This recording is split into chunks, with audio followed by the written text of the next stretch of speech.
কি হলো, আপনি বাইরে বসে কেন? অহনা বাড়ি ফেরেনি, আমার কাছে চাবি নেই তাই। তাহলে চলুন ভেতরে কি বসবেন, চলুন।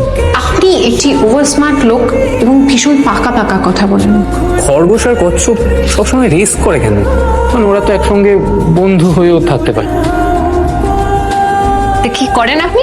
আমি করি পৃথিবীর সব থেকে কঠিন কাজটা, কাজ খোঁজার কাজ। এক সেকেন্ড। তুমি আমাকে যে ভাড়াটা দাও তার থেকে আরো একটু বেশি ভাড়ায় আমি আরো একজনকে পেয়ে গেছি। আপনি এভাবে আমাকে তুলে দিতে পারেন না। তুমি আমাকে থ্রেট দিচ্ছ, তাই দুদিন বাদে সেই নতুন ভাড়াটিয়া আসবে, তাকে তুমি একটু ভালো করে ব্যাগটা দেখিয়ে দিও। দিদি, আমার নিউ ফ্ল্যাট। আপনার বাড়িওয়ালা আপনাকে কিছু বলেনি? ও কল্পন, তুমি কিন্তু বিয়ের পরে এই বাড়িতে আর থেকুন।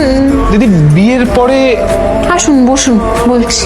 অনেক দিন আগে এই বাড়িতে একটা কাপল থাকতো। তারপর একদিন রাতে ওরা দেখলো ওদেরকে ছাড়াও আরো 4টে কাপল রয়েছে ওদের চারপাশে। মানে কি বলছো?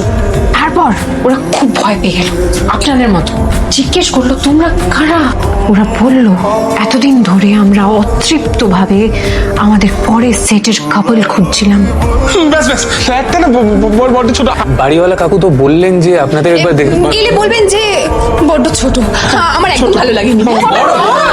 এখানে বড় পরের couple, পরের couple।